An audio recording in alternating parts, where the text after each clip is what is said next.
नमस्कार मित्रों, आप सभी का हमारे इस YouTube चैनल में पुनः स्वागत है। और आइए देखते हैं, झारखंड कर्मचारी चयन आयोग ने एक और नोटिफिकेशन निकाली है। और यह नोटिफिकेशन दोस्तों उन सारे कैंडिडेट के लिए महत्वपूर्ण है जिन्होंने मिनिमम एजुकेशन क्वालिफिकेशन 10th किया हुआ है। जी हाँ दोस्तों, अगर आपने 10th किया है तो आपके लिए ये वैकेंसी बहुत ही ज़्यादा इम्पोर्टेंट है।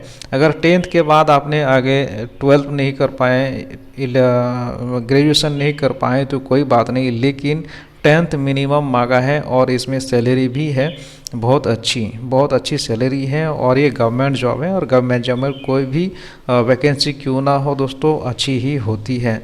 तो चलिए देखते हैं, बने रहें मेरे इस यूट्यूब चैनल के साथ। और मैं बता दूं दोस्तों, ये जो वैकेंसी है झारखंड क्षेत्रीय कार्यकर्ता प्रतियोगिता परीक्षा, जी हाँ, झारखंड क्षेत्रीय कार्यकर्ता प्रतियोगिता परीक्षा 2024, शॉर्ट में नाम दिया है JFWCE 2024। तो चलिए देखते हैं क्या वैकेंसी है और एग्ज़ाम फ़ी क्या है। आप सभी को पता है JSST जितने भी एग्ज़ाम ले रही है तो जनरल के लिए जो फ़ी रखा गया है वो 100 रुपया होता है, और ST SC के लिए 50 रुपये होता है। आप सभी को मालूम है दोस्तों, तो ये नोट कर लीजिए।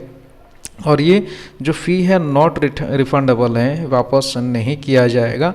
अगला देखते हैं सीट्स कितनी सीट्स हैं, कितनी वैकेंसी है। तो वैकेंसी की बात करें दोस्तों, और पद का जो नाम है आप देख सकते हो, जैसे हमने शुरू में पढ़े, क्षेत्रीय कार्यकर्ता स्वास्थ्य चिकित्सा शिक्षा एवं परिवार कल्याण विभाग। ये देखिए साइड में दिया हुआ है, और बगल में आरक्षण कोटि भी दिया हुआ है।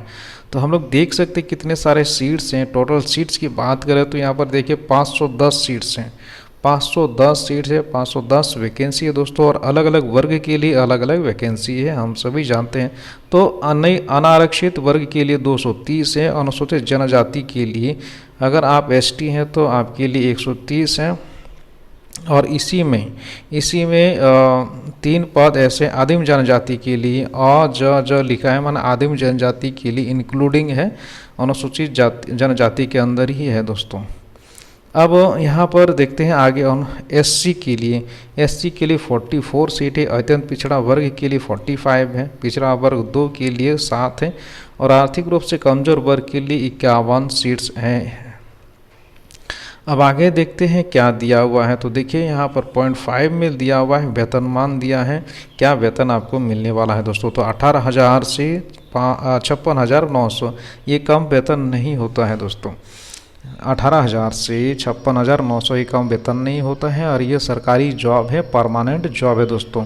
और राजपत्रित है, ठीक है। क्षेत्रीय कार्यकर्ता स्वास्थ्य चिकित्सा शिक्षा एवं परिवार कल्याण विभाग में आपको ये जॉब मिलेगी दोस्तों। तो यहाँ पर साइड में दिया हुआ है, देखिए शैक्षणिक योग्यता। तो शैक्षणिक योग्यता मैंने शुरू में ही आपको बताया हुआ है कि 10th पास होना चाहिए, मिनिमम 10th पास होना चाहिए। आगे आप जितना भी किए वो अलग बात है, लेकिन मिनिमम 10th वालों को भी यहाँ पर मौका मिलेगा दोस्तों। तो जल्दी देख लीजिए, पूरा डिटेल से समझ लीजिए, और उसके बाद फॉर्म भरने का जो डेट है वो भी हम बताएंगे आगे कब कैसे भरना है।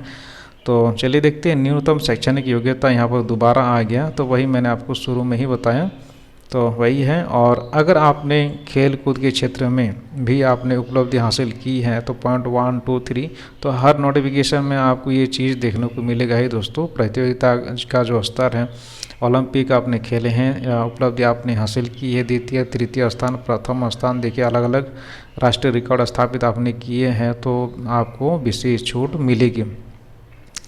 आगे देखते हैं एज। तो मिनिमम एज जो है दोस्तों, आप 18 साल देख लीजिए, 18 साल तो होना ही है मिनिमम एज।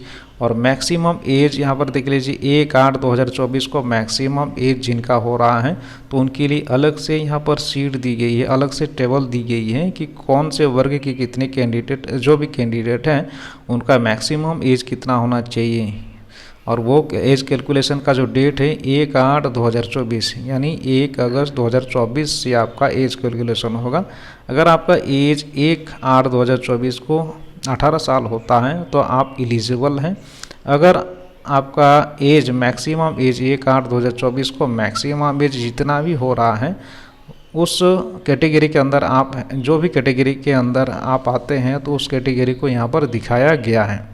जी हाँ, अगर आप 35 वर्ष आपका हो रहा है और अनारक्षित वर्ग से, आर्थिक रूप से कमज़ोर वर्ग से आप बिलोंग करते हैं और 1/8/2024 को आपका मिनिमम एज जो मिनिमम नहीं सॉरी मैक्सिमम एज 35 साल हो रहा है, तो आप इस फॉर्म को भर सकते हैं।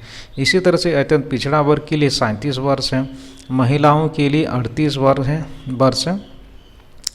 जनरल महिलाओं के लिए अनुसूची 1, अनुसूची 2 अलग से हैं। अनुसूचित जनजाति और अनुसूचित जाति पुरुष और महिला दोनों के लिए 40 वर्ष मैक्सिमम एज है दोस्तों। तो बहुत मौका दे रही है ये एज, बहुत ज़्यादा है, लेकिन आप चाहें तो इस फॉर्म को भर सकते हैं। और आगे कैसे फॉर्म भरना है तो मैं बताऊंगा, लेकिन जो मुख्य बातें थी वो मैंने आपको बता दिया है। तो देखिए, आवेदन भरने की जो प्रक्रिया है, महत्वपूर्ण निर्देश यहाँ पर दिया हुआ है, तो इसे भी हम लोग देख लेते हैं। हालांकि आप सभी जानते हैं कैसे ऑनलाइन फॉर्म भरा जाता है, लेकिन फिर भी कुछ पॉइंट्स जो है नोट किया हुआ होना चाहिए, मालूम होना चाहिए, तभी आप जो है फॉर्म भरने में थोड़ा सा कंफर्टेबल फील करेंगे। तो इसीलिए देखिए, पॉइंट 1 में दिया है, विवरण को ध्यानपूर्वक पढ़कर आप आवेदन करने से पूर्व अभ्यर्थी सुनिश्चित कर लें जो प्रमाण पत्र आवेदन हेतु आवश्यक है वो उनके पास उपलब्ध है। तो फॉर्म भरने से पहले आपके पास क्या चीज़ें होनी चाहिए वो जानकारी यहाँ पर दिया हुआ है। तो आवेदन भरने के पहले फ़ोटो पूर्ण हस्ताक्षर की स्कैन प्रति भी आपके पास होना चाहिए। स्कैन किया हुआ सिग्नेचर और फ़ोटो आपके पास होना चाहिए, उपलब्ध हो जाएगा। साइबर कैफे में जाएंगे तो, या फिर आप मोबाइल से आपको फॉर्म भरना आता है तो आप भर सकते हैं। सभी प्रमाण पत्रों को ध्यानपूर्वक देख ले, इन सभी को उनका नाम, पिता का नाम, अन्य विवरण सही है, अन्यथा आवेदन भरने से पूर्व ठीक करा लें। तो ये चीज़ जाहिर सी बात है, सही चीज़ भरेंगे तो आपको जो है कोई दिक्कत नहीं होगी। स्पेलिंग भी देखना है, यहाँ पर मेंशन है। तो यहाँ पर 10वीं में आपका जो सर्टिफिकेट है, मार्कशीट है, सर्टिफिकेट है, अंक पत्र में जो भी नाम अंकित है, आवेदन पत्र में भरे गए नाम की वर्तनी में अंतर नहीं होना चाहिए। यानी मैट्रिकुलेशन आपने किए मार्कशीट और सर्टिफिकेट में जो भी नाम है, स्पेलिंग में अंतर नहीं आना चाहिए, उसी स्पेलिंग के साथ आपको फॉर्म भरना पड़ेगा। आवेदन से संबंधित सूचना में नाम के आगे मिस्टर, श्रीमान, श्रीमान आदि नहीं देना है दोस्तों। जी हाँ, आपका जो भी नाम है तो उसी नाम को डायरेक्ट लिख देना है, आगे में नहीं जोड़ना है श्री, श्रीमान, श्रीमती, इस तरह से बिल्कुल नहीं जोड़ना है। जो नाम है वही आपको भर देना है। तो अब देखते हैं जन्म तिथि, महीना, वर्ष दर्ज करेंगे। मैट्रिक सर्टिफिकेट अंक पत्र में जो अंकित हो दोस्तों, ये था इम्पोर्टेंट नोटिस ही है और नोटिफिकेशन है जो भी है। तो अभी हम लोग यहाँ पर आगे देखते हैं दोस्तों, इम्पोर्टेंट डेट्स महत्वपूर्ण होते हैं, ठीक है, महत्वपूर्ण ही है। इम्पोर्टेंट डेट्स मैंने आपको कहा ही है। तो चलिए देख लेते हैं। 1/8/2024 से 31/8/2024 की मध्य रात्रि तक आप जो है रजिस्ट्रेशन कर सकते हैं, सूचना दर्ज करने हेतु या इन्हें फॉर्म भर सकते हैं दोस्तों। तो 1 अगस्त से आपका फॉर्म भरने का जो डेट है वो शुरू हो रहा है।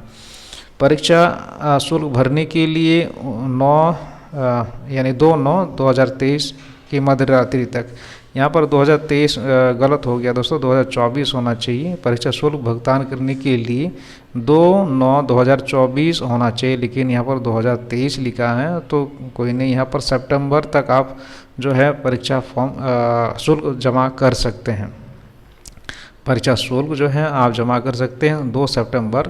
हालांकि आपको पूरा पहले ही कर लेना है, जिस दिन आप फॉर्म भर रहे हैं नेक्स्ट डे या फिर सेम डे को ही आप जो है परीक्षा शुल्क जमा कर दीजिए, ताकि झंझट बिल्कुल ना रहे, क्योंकि लास्ट टाइम में सर्वर बिजी हो जाता है और आप फॉर्म नहीं भर पाएंगे, हड़बड़ाहट में बहुत दिक्कतें आती हैं। कुछ भी रिस्क नहीं लेना दोस्तों। फोटो हस्ताक्षर अपलोड कर आवेदन पत्र का प्रिंट आउट लेने के लिए दिनांक 4/9/2024 की मध्य रात्रि तक, उसके लिए भी अलग से बताई गई है डेट कि आप कब तक प्रिंट आउट निकाल सकते हैं। हालांकि आपको जब फॉर्म भरेंगे, मेरा कहना यही है कि आप जल्दी से जल्दी उस सेम डे को काम कंप्लीट कर दीजिए, कोई झंझट नहीं रहेगा। देखिए यहाँ पर दिया है 6/9/2024 से दिनांक 8/9/2024 के मध्य रात्रि तक ऑनलाइन आवेदन पत्र में अभ्यर्थी का नाम, जन्मतिथि, ईमेल आईडी, मोबाइल नंबर को छोड़कर किसी भी अशुद्ध प्रविष्टि को संशोधित करने के लिए पुनः खोली जाएगी। तो दोस्तों अगर आप गलती करते हैं फॉर्म भरने में, कहीं ना कहीं छूट जाता है, तो उसके लिए भी आप करेक्शन कर सकते हैं। लेकिन आपका नाम, आपका जन्मतिथि, ईमेल आईडी, मोबाइल नंबर आप चेंज नहीं कर सकते हैं। ठीक है, ये जितने भी मैंने जानकारी आपको दिया ये चेंज नहीं कर सकते हैं। बाकी जो भी एड्रेस हो गया, एड्रेस चेंज कर सकते हैं। फादर का नाम ऑप्शन में हो सकता है चेंज करने के लिए दे, लेकिन अपना जो आपका पर्सनल डिटेल है उस पर्सनल डिटेल को आप चेंज नहीं कर सकते हैं दोस्तों। तो ये इसमें बताई गई है। तो ये इम्पोर्टेंट बातें जो है आपको ध्यान में रखना है दोस्तों। तो चलिए मिलते हैं हम लोग नेक्स्ट वीडियो में दोस्तों। बहुत बहुत धन्यवाद ये वीडियो देखने के लिए।